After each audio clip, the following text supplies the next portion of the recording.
So I'm pleased now to introduce Nicholas Schork. Dr. Schork has extensive research experiences in quantitative human biomedical science that informs his perspective on approaches in approaching complex medical problems and testing novel clinical practice methods. Dr. Schork is not able to join us today in person, but he will be presenting his talk remotely. And welcome, Dr. Schork. Well, thanks for having me. Can you hear me? We can hear you, and we welcome you. Okay, great. And I suppose you can see my slides up there now because I started sharing my screen. Is that correct? Yes, we can see your slides. Okay, great. Well, it's a pleasure to be given permission to actually present from afar. I apologize for not being there in person, but my schedule kind of got the best of me. I will actually build off some of the comments that Dr. Janssen had just given, particularly around how one vets the utility of personalized or genomically guided nutrition strategies. I have three basic themes that I want to go over. I'll first talk a little bit about how one might be able to leverage trends in the biomedical sciences in nutrition-based healthcare.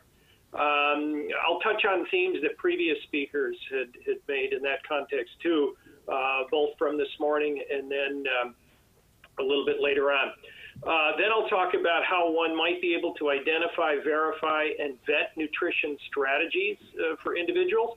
Here I'm going to borrow off some other activities in complementary kind of health settings, like in cancer and in chronic disease management, just to give you some analogies of work that's going on in those settings that is of relevance to, I think, approaches to vetting nutritional strategies.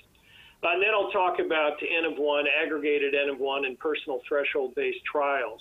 Just have a couple of slides in each one.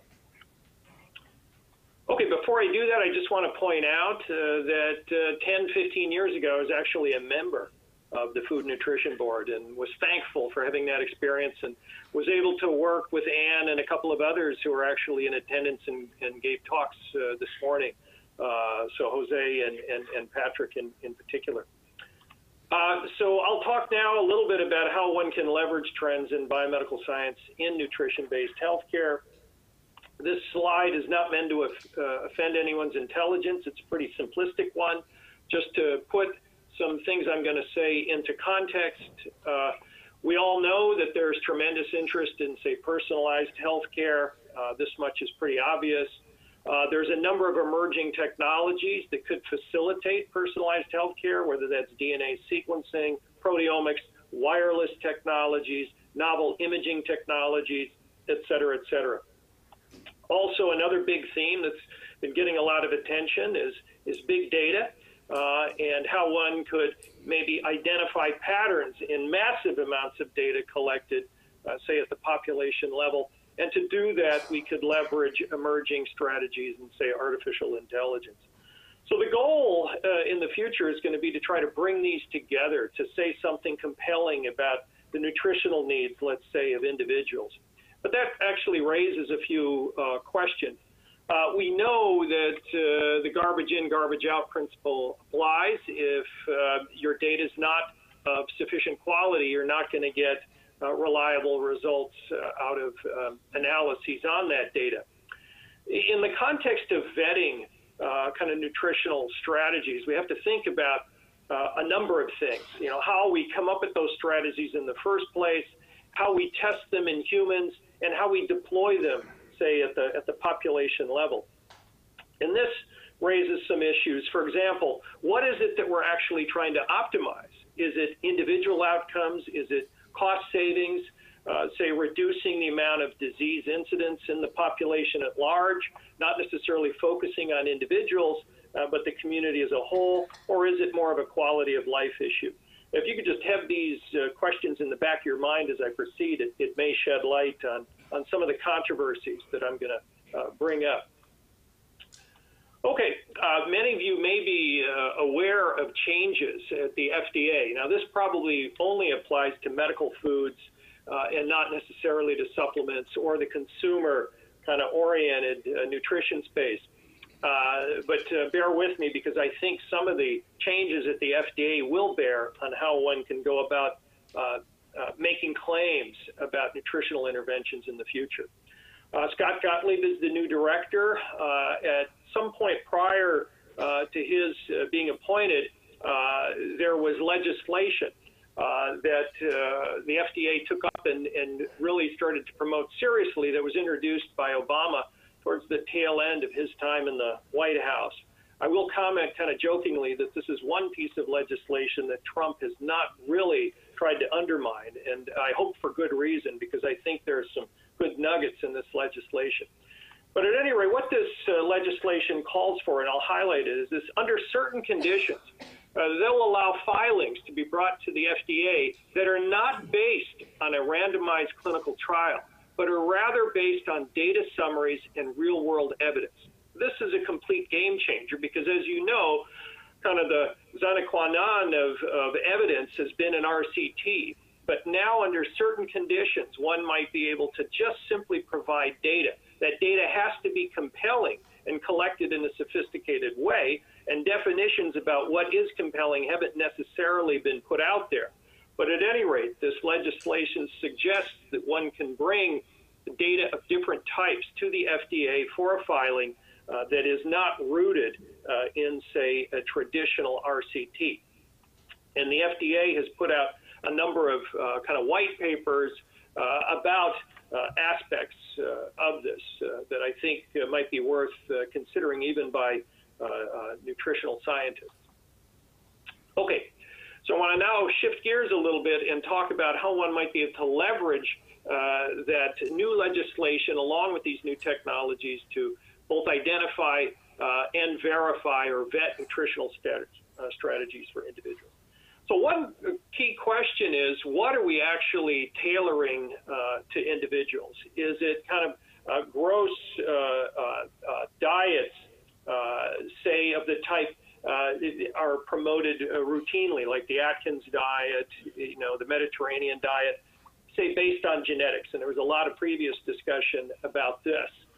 Or is it the case we're going to get more sophisticated, and what we're going to do is collect lots of information on an individual, and on that basis give very refined recommendations as to what someone might benefit most from nutritionally.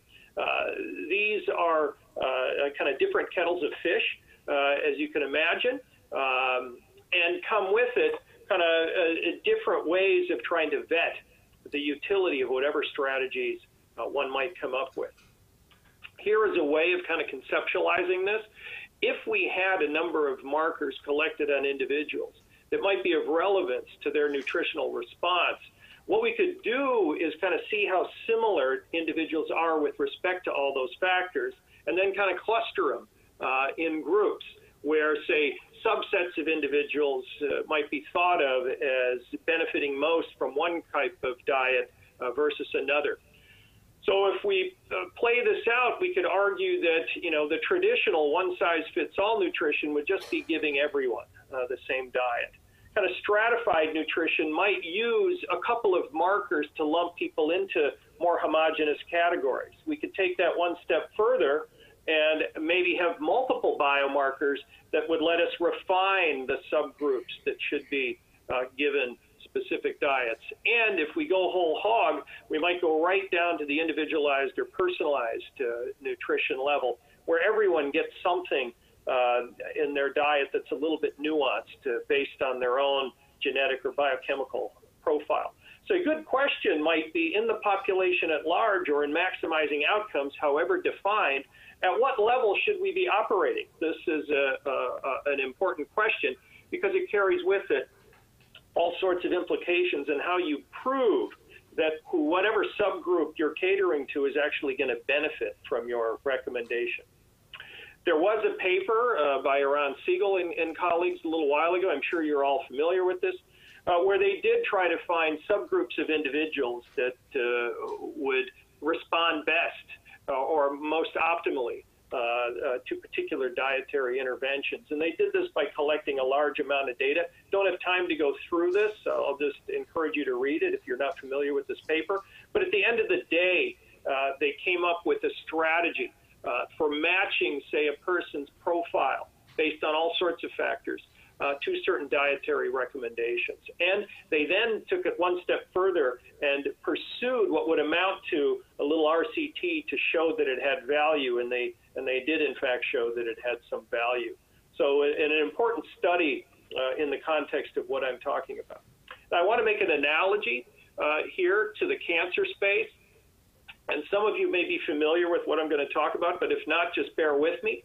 Here in the panel under genes are perturbations often found in tumors, and they're unique. Not every tumor has these perturbations. And what the community knows is that there are certain drugs that can overcome the defects induced in these perturbations in the left-hand column. So as a community, what we're doing is coming up with a way of matching specific drugs to individual perturbations that are identified in a patient's tumor. And a problem is if we have to vet each one of those little matches with a zillion little small clinical trials would have to be pursued, and no one's likely to pay for those or actually pursue them. So we need other strategies to kind of vet the matches of the cancer therapeutics to what is found in the tumor. And the community's come up with a few strategies for doing this. One strategy is the basket trial. I'll just walk you through this. You have profiles here on your patients, whether they have a particular mutation. You're kind of ignoring what type of cancer they have. All you're doing is noting what perturbations they have. And you may have different treatments that are thought to correct the defects induced by these mutations. So you have some scheme for matching the presence of the mutations to the drugs that might counteract their defect. So in the course of the trial, you enroll a patient, you look at their profile, and on that basis, steer them towards whatever treatment basket is most relevant. Now, the fundamental thing about these trials is what is not actually being tested is each individual drug. What is actually being tested is the scheme or algorithm for matching the drugs to the mutations. And if you get that wrong, then everything's going to fail. But that might mean that that might not suggest that there aren't relationships between drugs and tumor profiles that would work. It's just they're buried in a much larger scheme for matching those drugs to tumor profiles. And I've had the pleasure of interacting with the FDA to think seriously about the issues associated with this way of vetting strategies for matching drugs to tumors, and it bears on all diseases. As was pointed out by previous speakers, we are likely to profile people at the genomic, transcriptomic, proteomic level, and on that basis, try to craft interventions to kind of match their profile. So what will be tested in the future are these algorithms, not necessarily individual nutrients versus individual profile characteristics. A couple of issues that came up in my discussions with the FDA are that these studies often don't consider or take into consideration insights that are derived external to the trial. So if somebody starts a trial with a matching scheme to be tested, and over the course of that trial, new insights that might impact what drugs or nutrients are going to be given to patients crop up, then by FDA standards historically, you wouldn't be able to incorporate that information into the trial. And that could actually lead to a disservice to the patients.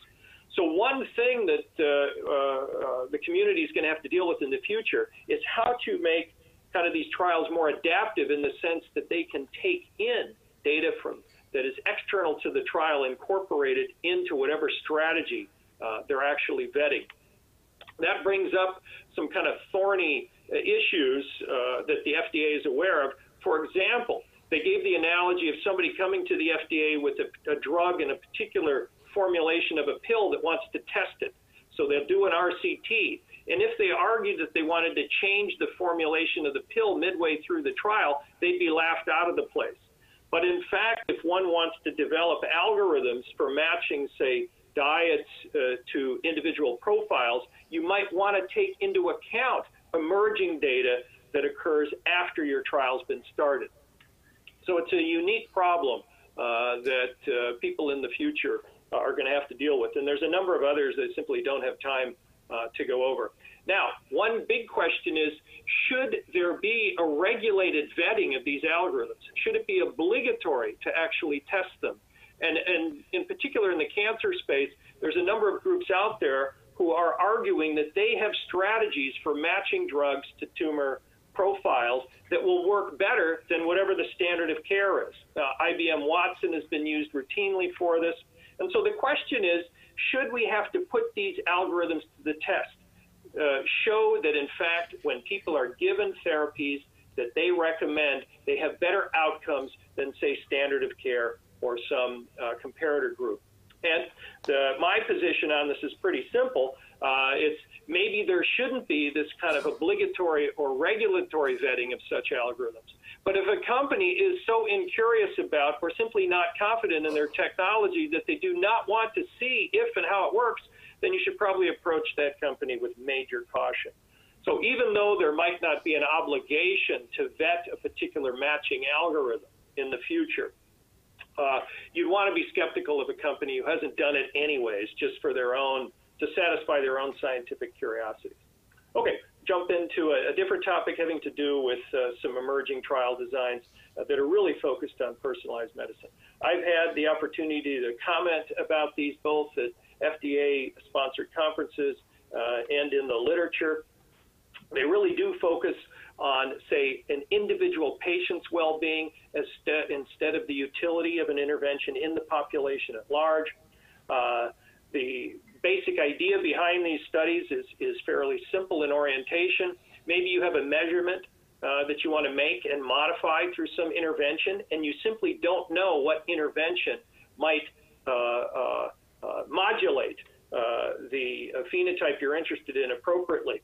So you could measure this phenotype on an individual, subject them to a particular intervention, a dietary manipulation of some sort or another, then simply wash them off, take them off that diet, give them a comparator diet, and just collect over the course of alternating